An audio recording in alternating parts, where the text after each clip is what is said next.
نحمده ونصلي على رسوله الكريم اما بعد فقد قال الله تبارك وتعالى كما ورد في سورة التحريم اعوذ بالله من الشيطان الرجيم بسم الله الرحمن الرحيم ضرب الله مثلا للذين كفروا امرأة نوح وامرأة لوط كانتا تحت عبدين من عبادنا صالحين فخانتاهما فلم يغنيا عنهما من الله شيئا وقيل ادخلا النار مع الداخلين صدق الله العظيم رب اشرح لي صدري ويسر لي امري واحلل عقدة من لساني يفقهوا قولي اللهم ربنا الہمنا رشدنا واعذنا من شرور انفسنا اللهم ارنا الحق حقا وارزقنا اتباعه وارنا الباطل باطلا وارزقنا اجتنابه آمین یا رب العالمین۔ یہ سورہ تحریم کی 10ویں آیت ہے جو ابھی میں نے تلاوت کی ہے، اور یہ آیہ مبارکہ بہت سے اعتبارات سے قرآن حکیم کی اہم ترین آیتوں میں شامل ہے۔ اصل میں جو یہ آخری حصہ ہے، 3 آیات آخری جو ہیں سورہ تحریم کی، ان کا جو مرکزی مضمون ہے وہ یہ ہے کہ عورتیں بھی اپنے دین اور اپنے عمل کے اعتبار سے اللہ تعالیٰ کے ہاں مسئول ہیں، ذمہ دار ہیں، اکاؤنٹیبل ہیں۔ ان کی شخصیت آزاد شخصیت ہے، وہ شخصیت کے اعتبار سے مردوں کے تابع نہیں ہے۔ اپنا اخلاق، اپنا کردار، اپنے اعمال، اپنی نیکیاں، اپنے عبادات، اپنا یقین، اپنے ایمان کی گہرائی، اس کے اعتبار سے ان کی اپنی منفرد شخصیت ہے۔ اصل میں ہوتا یہ ہے عام طور پر، اور مسلمان معاشرے میں خاص طور پر یہ بات ہو جاتی ہے کہ خواتین یہ سمجھ بیٹھتی ہیں کہ جو اگر ہمارے مرد جو ہیں وہ دین کا کام کر رہے ہیں، محنت کر رہے ہیں، کوشش کر رہے ہیں، تو گویا کہ ہماری طرف سے بھی ادا ہو گیا، ہم پر کوئی ذمہ داری نہیں، یا یہ کہ دینی اعتبار سے ہم اپنے مردوں کے ہی تابع ہیں۔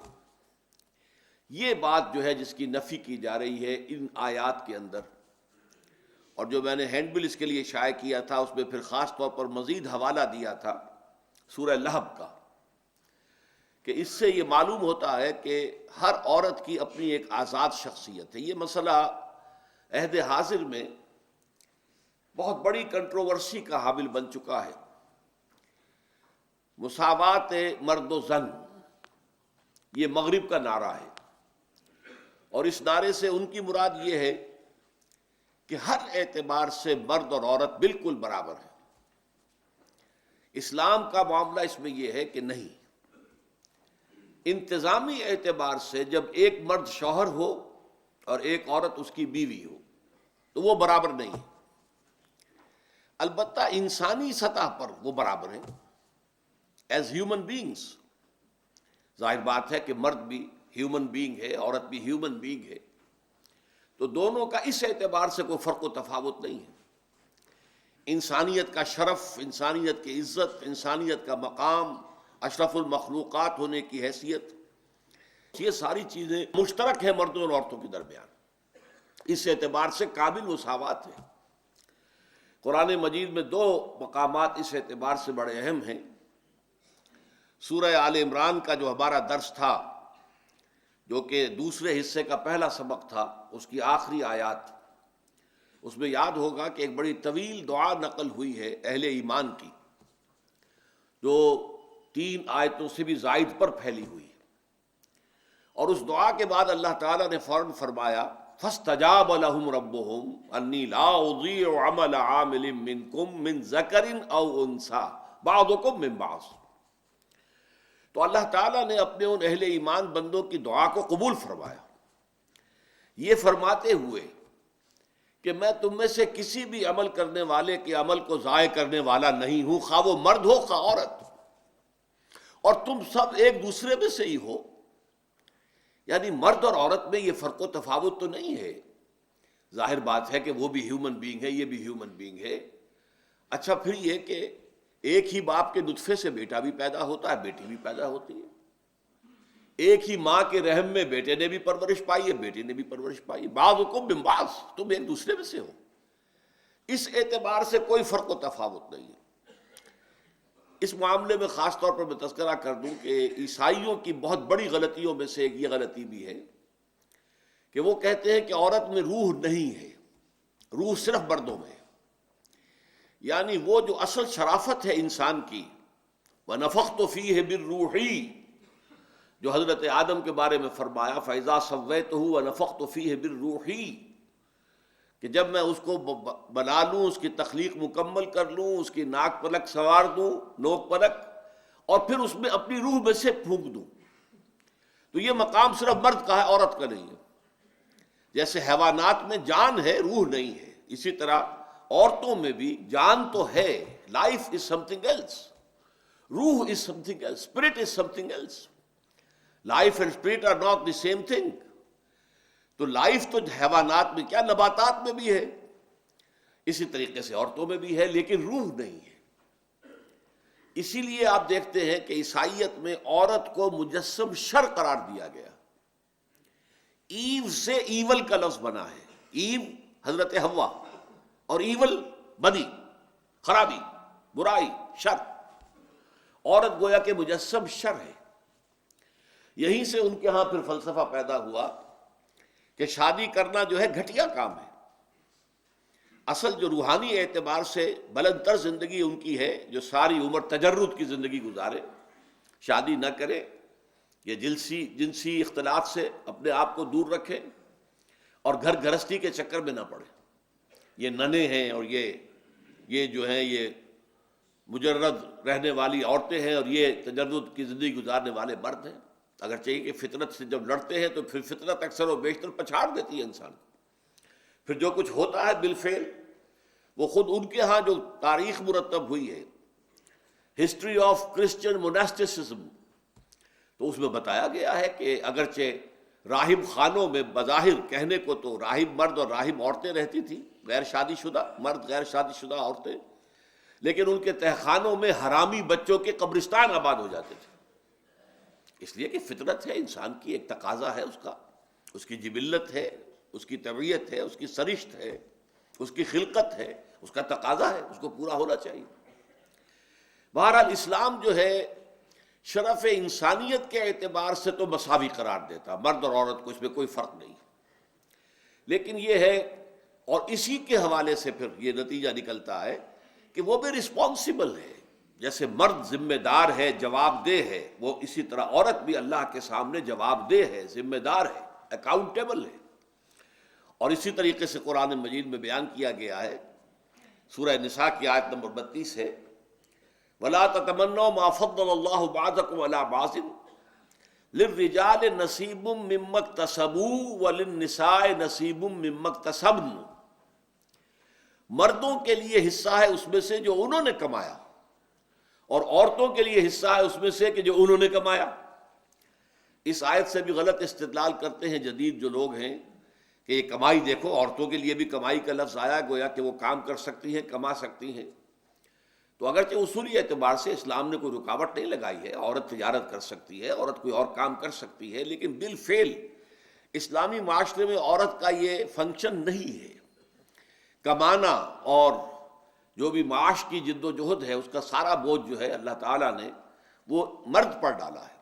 عورت کا اور اس کی اولاد کا نان نفقہ جو ہے وہ مرد کے ذمہ ہے، شوہر اور باپ کے ذمہ ہے۔ لیکن یہاں اصل میں کسب سے مراد ہے نیکی یا بدی کا کمانا۔ قرآن مجید کی روح سے جہاں تک رزق کا تعلق ہے، معاش کا تعلق ہے، اس سے تو قرآن جو ہے وہ فضل کہتا ہے، یہ اللہ کا فضل ہے۔ وَابْتَغُوا مِن فَضْلِهِ فَإِذَا قُضِيَتِ الصَّلَاةُ فَانتَشِرُوا فِي الْأَرْضِ وَابْتَغُوا مِن فَضْلِ اللَّهِ وَاذْكُرُوا اللَّهَ كَثِيرًا لَعَلَّكُمْ تُفْلِحُونَ، جب جمعے کی نماز ادا ہو جائے تو پھر تم زمین میں منتشر ہو جاؤ اور جاؤ اور اللہ کا رزق تلاش کرو، اللہ کا فضل تلاش کرو۔ تو وہ تو فضل ہے، قسم نہیں ہے۔ اپنی کمائی نہ سمجھو، جو کچھ مل جائے، محنت تم کرو گے، جدوجہد تم کرو گے، ہل تم چلاؤ گے، بیج تم ڈالو گے، کھیتی کو پانی تم دو گے، سینچو گے تم، لیکن جو فصل مل جائے اسے اللہ کا فضل سمجھنا، اسے یہ نہ سمجھنا کہ تمہاری محنت کا ثمرہ ہے۔ تو اس اعتبار سے کسب کا لفظ قرآن مجید میں جو آتا ہے وہ نیکی اور بدی کی کمائی ہے. تو للرجال نصیب مما اکتسبوا، مردوں کے لیے حصہ ہے اس میں سے جو انہوں نے کمائی کی، نیکی کی، خیر کی، بھلائی کی، خدمت خلق کی ہے، عبادات کی ہے، اللہ کے دین کی خدمت کی ہے، اس کے لیے تن بن دھن لگایا ہے، تو اس میں اس کا اجر و ثواب جو ہے وہ انہی کو ملے گا. وَلِلنِّسَاءِ نَصِيبٌ مِّمَّا اكْتَسَبْنَ، اسی طریقے سے عورتوں کے لیے حصہ ہوگا اس میں سے کہ جو انہوں نے نیکی کمائی ہے، جو بھلائی کمائی ہے، جو خیر کمایا ہے. لیکن اسی طریقے سے لہا ما کسبت وعلیہا ما اکتسبت، ہر انسانی جان کے لیے ہے جو کچھ کہ اس نے کمایا نیکی کی شکل میں، اور اس پر ذمہ داری آئے گی جو بدی اس نے کمائی ہے اس کی ذمہ داری بھی اسی پر آئے گی. تو اس اعتبار سے عورت کی شخصیت جو ہے وہ ایک آزاد اور ذمہ دار شخصیت ہے، اکاؤنٹیبل ہے اللہ کے سامنے، جواب دہ ہے. البتہ 4 مختلف صورتیں جو ہیں وہ قرآن مجید میں 3 اس جگہ پر، ایک سورہ لہب میں بیان کی جا رہی ہے. ایک صورت تو یہ ہے کہ شوہر نہایت نیک، بہت بزرگ، بہت اعلیٰ، اور بیویاں غلط کار، کافر، خیانت کرنے والیاں. یہ بھی ہو سکتا ہے اور ہوا ہے، جس کے لیے مثال دی گئی حضرت نوح اور حضرت لوط کی بیویوں کی. ایک شکل یہ ہے کہ شوہر بہت غلط کار، اللہ کا باغی، اللہ کا کے خلاف جو ہے اس کا دشمن، لیکن عورت بیوی جو ہے اس کی نیک ہے، بھلی ہے، خیر کمانے والی ہے. تو ظاہر بات ہے کہ اس شوہر کی برائی کا اس کے اوپر کوئی اثر نہیں آئے گا. اللہ تعالیٰ کے ہاں وہ اپنے نیک اعمال کی پوری جزا جو ہے اس کو ملے گی. اس کے لیے مثال دی گئی ہے فرعون کی بیوی کی. ایک مثال دی گئی ہے کہ ایک عورت طبعاً سرشت کے اعتبار سے، اپنی فطرت کے اعتبار سے بھی نہایت سلیم الطبع اور نیک ہو، اور اسے ماحول بھی انتہائی نیک مل جائے، نور علی نور. یہ مثال جو ہے حضرت مریم سلام علیہا کی ہے. اب دیکھیے 4 خانوں میں سے ایک خانہ خالی رہ گیا. ایک خانہ پہلا کیا ہے کہ شوہر انبیاء ہیں، بیویاں کافر ہیں. دوسرا خانہ کیا ہے؟ شوہر اللہ کا باغی ہے، اللہ کا دشمن ہے، بیوی نیک ہے، صالحہ ہے. ایک یہ ہے کہ عورت خود بھی بہت نیک ہے اور اسے ماحول بھی انتہائی نیک مل گیا، بیوی بھی حضرت خدیجہ جیسی ہو اور شوہر محمد رسول اللہ جیسے ہو، نور علی نور ہے، نور علی نور ہے، نور علی نور ہے. اور چوتھی مثال یہ کہ عورت خود بھی بدطینت ہو اور شوہر جو ہے وہ بھی اتنا ہی بدطینت، بلکہ یہ کہ ان میں یہ فیصلہ کرنا مشکل ہو جائے کہ کون زیادہ بدطینت ہے. یہ مثال ہے ابو لہب اور اس کی بیوی ام جمیل کی. یہ سورہ لہب کے اندر مکمل ایک سورت کی حیثیت سے چوتھی مثال کو پیش کیا گیا ہے، جس کا میں آج حوالہ دوں گا. اب آئیے پہلی مثال پر غور کریں. ضرب اللہ مثلا للذین کفروا امرأۃ نوح وامرأۃ لوط. اللہ تعالیٰ نے مثال بیان فرمائی ہے ان کے لیے کہ جنہوں نے کفر کی روش اختیار کی، نوح کی بیوی اور لوط کی بیوی کی علیہم الصلاۃ والسلام. اب کانتا تحت عبدین من عبادنا صالحین، وہ دونوں ہمارے 2 نہایت نیک بندوں کے تحت تھیں. یہاں سب سے پہلے تو میں آپ کو توجہ دلاؤں گا کہ تحت کا لفظ آیا ہے. تحت اسی سے لفظ ہمارے ہاں بنتا ہے جو ہم اردو میں ماتحت، فلاں فلاں کے ماتحت ہے، فلاں فلاں کے ماتحت ہے، نیچے ہونا. تو گویا کہ بیویاں جو ہیں شوہروں کے تحت ہوتی ہیں. الرجال قوامون علی النساء، یہ وہی مضمون گویا کہ یہاں ایک لفظ تحت کے اندر بھی آ گیا ہے. یہ بھی کہا جا سکتا تھا کہ ان کے گھروں میں تھی، نہیں، کانتا تحت عبدین من عبادنا صالحین. وہ دونوں جو ہیں حضرت نوح کی بیوی، حضرت لوط کی بیوی، یہ دونوں ہمارے 2 نہایت نیک بندوں کے تحت تھیں، ان کے عقد نکاح میں تھیں، ان کی شادی کے حصن میں تھیں. حصن کہتے ہیں قلعے کو. قلعے کے اندر کوئی ہو تو بڑا محفوظ ہوتا ہے، تو نکاح بھی عورت کے لیے قلعے کے مانند ہے کہ ایک شوہر جو ہے اس کی عصمت و عفت کا ذمہ دار ہوتا ہے، محافظ ہوتا ہے. وہ گویا کہ ایک قلعے کے اندر ہوتی ہے جب کسی شوہر کے حق حوالہ عقد کے اندر ہوتی ہے. تو ضرب اللہ مثلا للذین کفروا امرأۃ نوح وامرأۃ لوط کانتا تحت عبدین من عبادنا صالحین فخانتاہما. تو ان دونوں نے ان سے خیانت کی. یہ لفظ جو ہے ذرا توجہ کے قابل ہے. بلکہ یہاں ہمارے ہاں ہر طرح کے لوگ مسلمانوں میں موجود ہیں، تو ایک خاص فرقہ ہے کہ جنہیں ازواج مطہرات سے قد ہے، خاص طور پر حضرت عائشہ، حضرت حفصہ رضی اللہ تعالی عنہما سے دشمنی ہے، قد ہے، بغض ہے، اور وہ معاذ اللہ ثم معاذ اللہ حضرت عائشہ کے اوپر تہمت جو لگائی گئی تھی وہ اب بھی اس کے علمبردار ہیں، اور وہ کہتے ہیں کہ انہوں نے معاذ اللہ ثم معاذ اللہ نقل کفر نباشت زنا کا ارتکاب کیا۔ اس کے لیے دلیل لاتے ہیں اس آیت کو۔ خیانت سے مراد کیا ہے؟ فخانتاہما، ان دونوں نے اپنے شوہروں کی خیانت کی۔ وہ اس کا ترجمہ کرتے ہیں کہ زنا کیا، اس لیے کہ در حقیقت ایک عورت کی عصمت و عفت جو ہے وہ اگرچہ اس کی اپنی ذاتی ایک شے ہے، لیکن یہ کہ شادی کے بعد وہ اس کے پاس شوہر کی امانت ہوتی ہے، اور گویا کہ زنا جو ہے وہ شوہر کی امانت میں خیانت ہے۔ تو بظاہر یہ تانا بانا ان کے دلائل کا ملتا ہے، اور اس کے اوپر بہرحال انہوں نے پوری عمارتیں کھڑی کی ہوئی ہیں۔ لیکن غور طور معاملہ یہ ہے کہ قرآن مجید یہاں کفر کا لفظ استعمال کر رہا ہے۔ ضرب اللہ مثلا للذین کفروا، معلوم ہوا کہ وہ کافرہ تھی۔ ہمارا موقف یہ ہے اہل سنت والجماعت کا کہ کسی نبی کے گھر میں زانیہ نہیں ہو سکتی۔ ایک قانون ہے جو اللہ تعالیٰ نے سورہ نور میں بیان کیا ہے، الخبیثات للخبیثین والخبیثون للخبیثات۔ یہ گندی عورتیں جو ہیں وہ گندے مردوں کے لیے ہوتی ہیں، اور گندے جو مرد ہیں وہ گندی عورتوں کے لیے ہوتے ہیں۔ یہ جو ہے اللہ تعالیٰ نے اپنے صالح بندوں کے اوپر ان کو حرام کر دیا۔ یہ قانون ہے اللہ کا، قانون فطرت ہے۔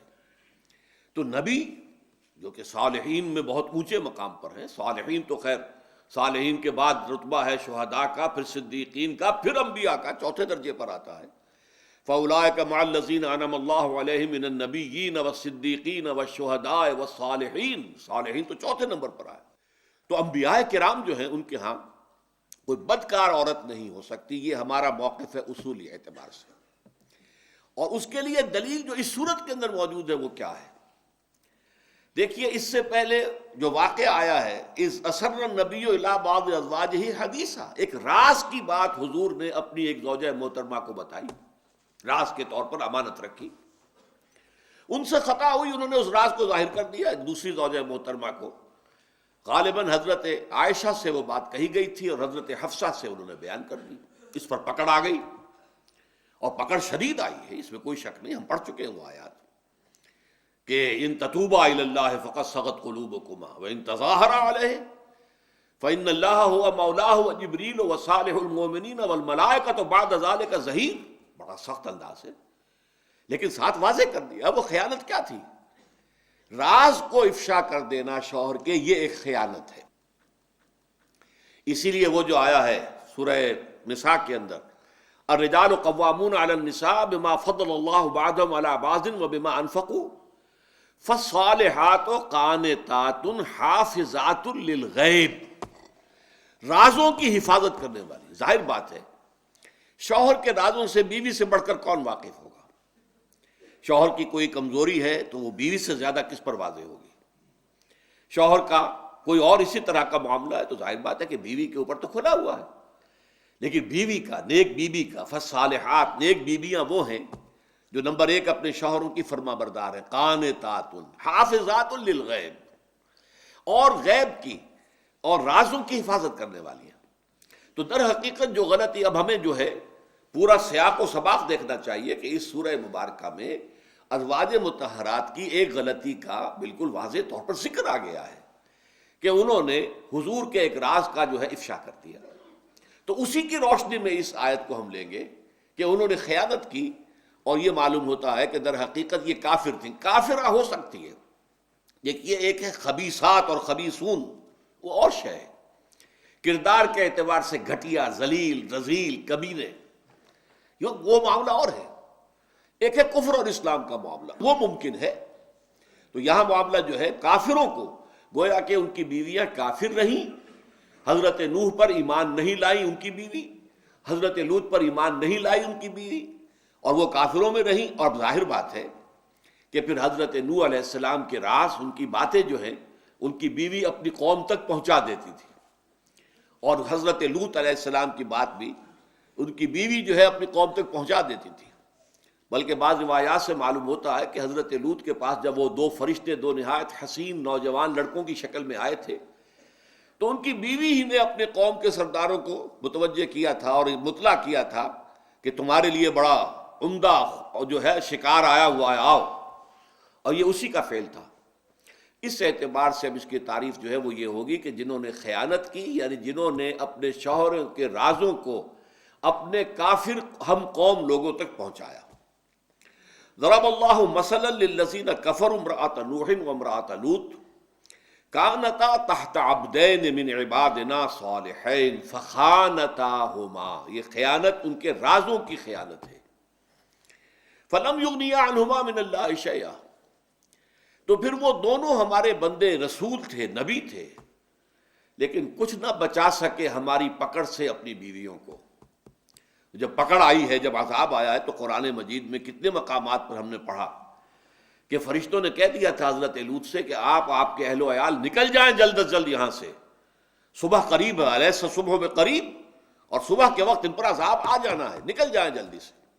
لیکن آپ کی بیوی نہیں جائے گی ساتھ، وہ بیوی کافرہ ہے، وہ اپنے ان کفار قوم ہم قوم کے ساتھ وہ بھی برباد ہوگی، تباہ ہوگی، ہلاک ہوگی۔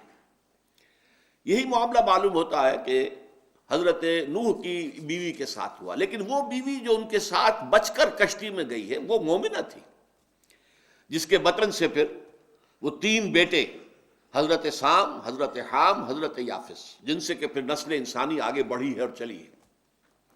وہ دوسری بیوی سوار ہی نہیں ہوئی اس کشتی کے اندر، جیسے کہ ان کا کافر بیٹا سوار نہیں ہوا، جس کے بارے میں کہا بھی انہوں نے یا بنی ارکب معنا ولا تکن مع الکافرین۔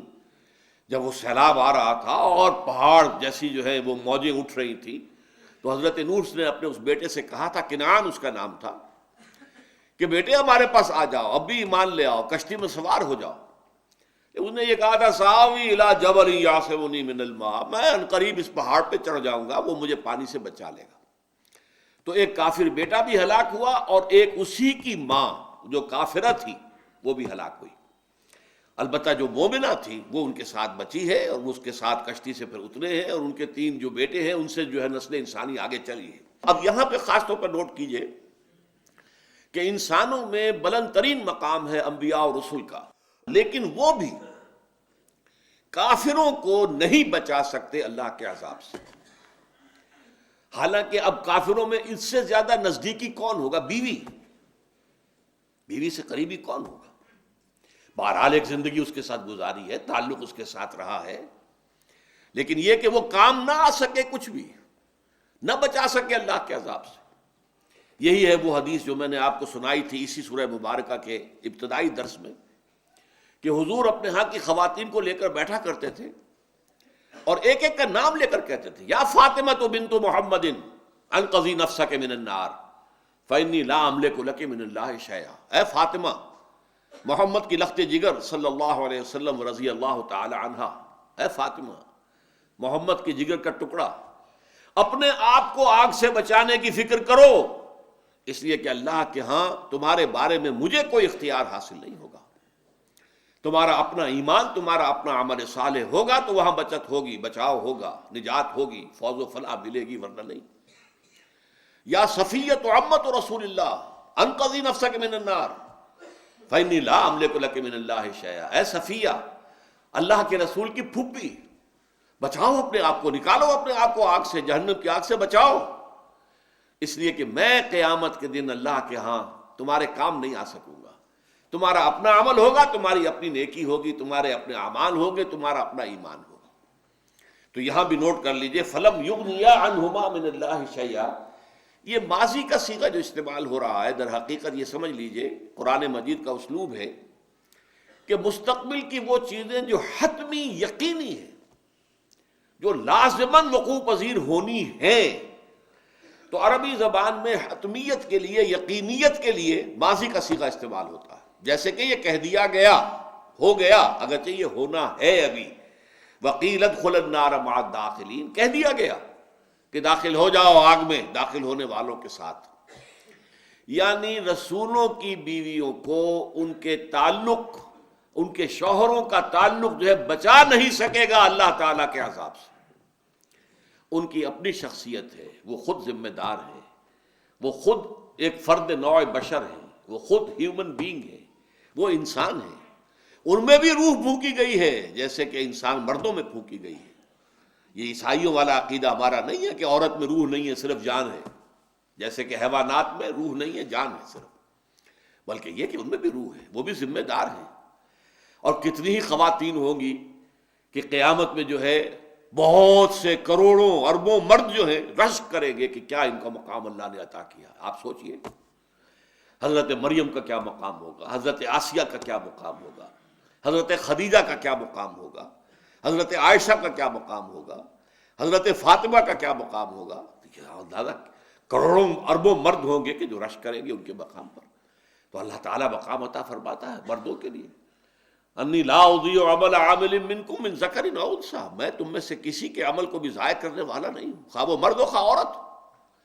بعضکم من بعض، تم سب ایک دوسرے میں سے ہو. میں اس وقت کہہ رہا تھا کہ دوسرا مقام جو ہے وہ سورہ احزاب کی آیت نمبر 36 ہے، جس میں 10 اوصاف، ان المسلمین والمسلمات والمؤمنین والمؤمنات والقانتین والقانتات، 10 اوصاف میں اللہ تعالیٰ نے مردوں اور عورتوں کو برابر گردان کی ہے.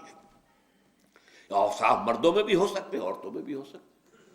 مردوں کے لیے للرجال نصیب مما اکتسبوا وللنساء نصیب مما اکتسبن، جو انہوں نے نیکی کمائی، بھلائی کمائی، خیر، صدقات جو بھی ہے. ایک عورت کو جو کچھ اس کا شوہر دیتا ہے اپنے ہاتھ خرچ کے طور پر، فرض کیجئے کہ وہ اس میں سے اپنے اوپر خرچ نہیں کرتی، صدقہ کرتی ہے، خیرات کرتی ہے، تو اس کا جو مقام ہوگا وہ اللہ تعالیٰ کے ہاں اس کا اپنا ہوگا. اس اعتبار سے اس کی نیکی، اس کی بھلائی، اس کا خیر، اس کے نیک اعمال اسی کے لیے ہے. اس کو شوہر کو کوئی فائدہ نہیں پہنچنے والا. اور اگر شوہر غلط کار ہے تو اس کی غلط کاری کا کوئی وبال اس کے ذمہ نہیں آئے گا. علیکم انفسکم لا یضرکم من ضل اذا اہتدیتم. ہاں سمجھانا، بجھانا، دعوت، تلقین، واعظ، نصیحت، یہ امر بالمعروف نہیں بالمنکر، یہ کرنا ہے. اگر شوہر کو اللہ نے ہدایت دی ہے تو وہ بیوی کے لیے یہی کام کرے گا. اگر بیوی کو اللہ نے چن لیا ہے کہ پہلے اسے ہدایت نصیب ہو گئی ہے تو وہ شوہر کے لیے یہی کام کرے گی. لیکن ذمہ داری نہیں ہے، ذمہ داری علیکم انفسکم، ہر ایک کے اوپر اصل ذمہ داری جو ہے وہ خود اپنی ذات اور اپنی جان کی ہے. بارک اللہ لی ولکم فی القرآن العظیم ونفعنی وإیاکم بالآیات والذکر الحکیم.